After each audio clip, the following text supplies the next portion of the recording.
Gracias por continuar con nosotros y es momento de hablar de cosas legales y para que nuestra mente, con mucho o poco conocimiento sobre leyes, pueda entender un poco más el caso tan sonado en nuestra región y pues no nada más aquí, de Anastasia, todo lo que sucedió con el asesinato de su madre, de su hermana, que si primero la detuvieron, que si la dejaron salir, que si después siempre no, que si hay irregularidades. La verdad es que nos quedan muchas dudas, muchas preguntas y para eso está con nosotros Óscar Díaz, es nuestro abogado de cabecera especialista en todos los temas legales y nos va a intentar aclarar esta situación lo más posible. Óscar, buenos días.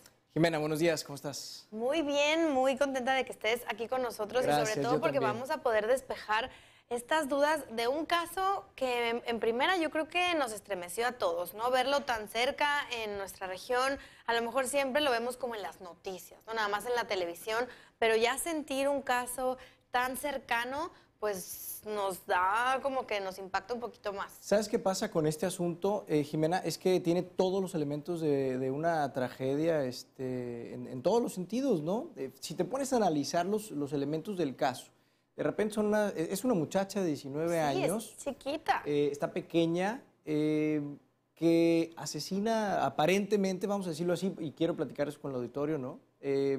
A su madre y a su pequeña hermana, que además tenía por ahí algunas limitaciones.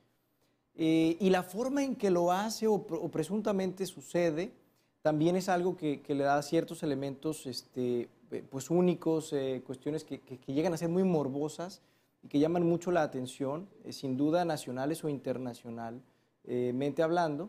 Y luego pues todo lo que tiene que ver con el proceso, ¿no? Que si la detuvieron, que si la dejaron libre, qué estaba pasando con ella. Caminando por la playa tan campante. Hubo declaraciones y videos que anduvieron circulando, todavía están por internet. Entonces son tantas cosas. Nada más le faltaba a la muchacha ser rica y famosa previamente, ¿no? Para que se hubiera completado todo el escenario. Mira, es delicado obviamente lo que sucedió, nos estremece, como tú dices, estamos muy cerca, vivimos pues aquí en Tijuana y estamos muy cerca.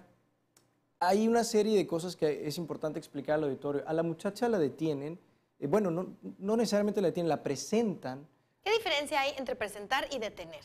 Bueno, presentar es que no está sujeta todavía a un arresto, que no está bajo el cuidado, bajo la tutela de una autoridad judicial o ministerial previamente, sino que nada más es llevarla ante el Ministerio Público para que pues, rinda una declaración en todo caso, si quiere hacerlo, ¿no? ¿Pero por qué la presentan? ¿Existe una orden de presentación porque ya se sospecha de ella? Mira, sí, de acuerdo a lo que pues, todos hemos conocido a través de los medios de comunicación, hay una investigación previa en donde se detectan los cuerpos y entonces por algunas circunstancias de la investigación llegan con la muchacha, ¿no?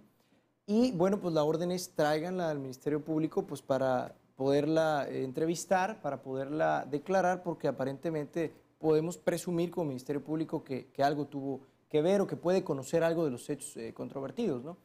Ahora, la función del Ministerio Público, Jimena, es integrar un expediente, una averiguación previa, así se le llama en materia penal, esa es la parte técnica. Esa averiguación es previa a un proceso penal, a un juicio penal. Y el Ministerio Público tiene la obligación de recabar todos los elementos de prueba posibles para tratar de establecer dos cosas: el cuerpo del delito y la probable responsabilidad. Si no se dan ambas cosas, no se puede seguir a la siguiente etapa, que es el juicio penal, ¿no? Entonces, el Ministerio Público integra, pero también hay reglas para integrar, ¿no? Y también hay momentos y hay ciertos elementos que tienen que estar dentro de esa averiguación previa para poderla consignar ante un juez penal y decir, ya está lista y la entrego porque creo que puede proceder, ¿no? Entonces, parte de lo que se criticaba en un inicio y que por eso la juez que conoció desde un inicio del asunto aparentemente no obsequió, no ordenó esta aprehensión, era porque la averiguación previa no estaba completa a su gusto, ¿no? ¿Por qué? Bueno, de primera mano conocemos que la muchacha declaró y confesó que había realizado estos asesinatos, pero dice la ley, Jimena, que por la sola confesión no se puede procesar a alguien. Es decir, tiene que haber cuando menos otros indicios, otros elementos de prueba que hagan crear una convicción de la probable responsabilidad. El cuerpo, el delito, pues ahí estaba, ¿no? Son pues físicamente los cuerpos, ¿no?, de las personas. Pero, y bueno, y los elementos materiales, como pudiera ser el cuchillo que utilizó, etcétera. Encontraron incluso búsquedas en su computadora, ¿no? De cómo... Bueno, en un principio se manejó esa información, después también ha trascendido en los medios de comunicación que no encontraron una computadora de ella. Y es curioso porque mucho de lo que sabemos lo sabemos por cuestiones mediáticas, por declaraciones que se han dado, que no necesariamente son cosas que constan en el expediente y que probablemente además no lo vamos a poder corroborar porque no tenemos acceso al expediente, ¿no? Entonces, esa parte también es importante. Mucho de lo que estamos aquí haciendo hoy y que se ha hecho desde que empezó este caso en los medios de comunicación es medio especular y completar lo que con una lógica, con un sentido común y con el conocimiento más o menos que podemos tener los abogados, aportamos y pues también se reportea a través de los medios de comunicación, ¿no? Pero te decía, tienen que darse otros elementos de prueba que acompañen a la confesión. ¿Por qué? La ley lo hace con toda la intención de que no se juzgue a una persona con tanta facilidad, ¿no? Además te pueden estar presionando, ¿no? Para que declares algo que no existe. Mira, puede darse el caso de alguien que está falto de sus cuestiones mentales o alguien que está presionado, que está obligado para acercarse y dar una declaración que no le corresponde, ¿no? Entonces, tiene que haber otras cosas.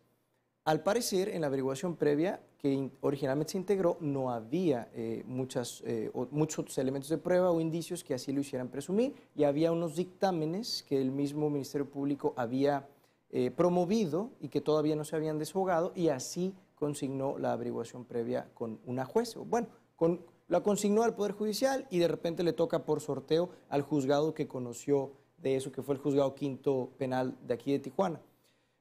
Esta parte es importante. La juez tiene que valorar las pruebas y determinar si va a proceder como lo solicita el Ministerio Público o no. Ella hace su propio juicio y no está obligada a simplemente darle la razón al Ministerio Público porque lo esté pidiendo. Si el Ministerio Público no cumple para su gusto, para su criterio, de acuerdo a lo que dice la ley, con ciertos elementos, ella no va a proceder. Para eso es juez. Como no lo hizo, para eso es juez, efectivamente. Ahora, yo entiendo la parte del Ministerio Público en donde dice, pues para nuestro gusto estaba completo el expediente, ¿no?, y la averiguación. Pues sí, obviamente tiene que decirlo y tiene que defenderse en ese sentido. Inclusive tiene que aventarle la presión mediática y política a la juez de alguna manera, ¿no? Normalmente es una actitud muy común del Ministerio Público cuando este tipo de cuestiones suceden, de decir, pues es que nosotros los perseguimos y los detenemos y los jueces los liberan, ¿no? También es como echarle un poco la culpa y lavarse las manos.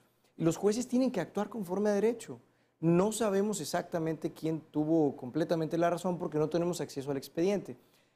El Ministerio Público, lo que sí sabemos es que en vez de recurrir a esa decisión judicial, prefirió volver a integrar la averiguación lo más pronto posible con algunas cosas que le hacían falta y volverla a consignar con la misma juez, y bueno, le dieron en esta segunda ocasión trámite, ¿no? Y a la misma juez gira la orden de aprehensión.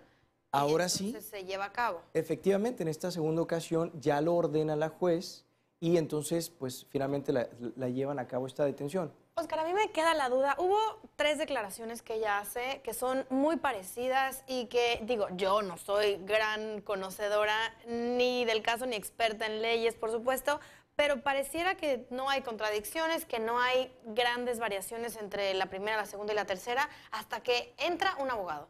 Entra un abogado a asesorarla y entonces sí ya la versión cambia y se habla de tortura y se habla de que abusaron de ella y de que la maltrataron, como para tratar, no sé si de suavizar un poco. Y contrarrestar. Ajá, no sé, ¿qué pasa ahí? Mira, es muy común que estas situaciones se den en asuntos, y sobre todo en asuntos así de esta naturaleza, con esos elementos de alto perfil.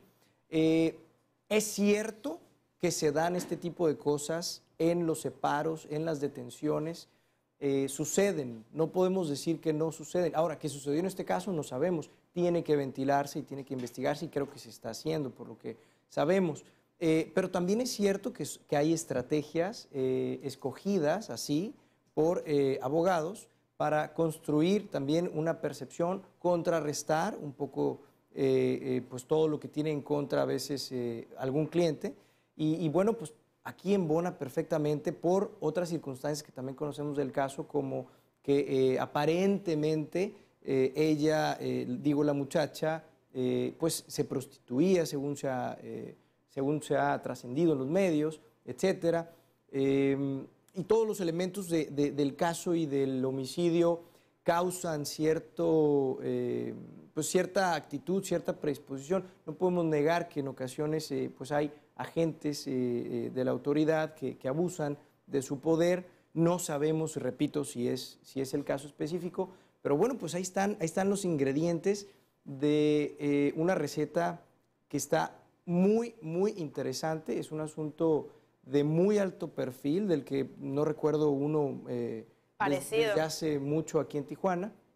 Y bueno, pues muchas otras cosas que podemos seguir comentando brevemente. Sí, la verdad es que quedan muchísimas dudas. ¿Qué sigue, no? ¿Cómo se va a llevar el proceso? ¿Se va a llevar el proceso ella detenida, no? Supongo que se queda detenida mientras se sigue el proceso. Sí, esa parte, Jimena, para el auditorio es importante, no alcanza fianza. Es decir, por el delito tan grave del que se le acusa, es homicidio agravado, además, en razón de parentesco. O sea culpable o inocente, mientras no alcanza fianza. En este tipo de delitos no se permite, ¿no? Porque pues aparentemente fue con calificativas, es decir, con premeditación, alevosía, ventaja, y aparte a un pariente, y eso lo castiga peor la ley. Probablemente esté enfrentando una pena de 40 a 50 años aproximadamente.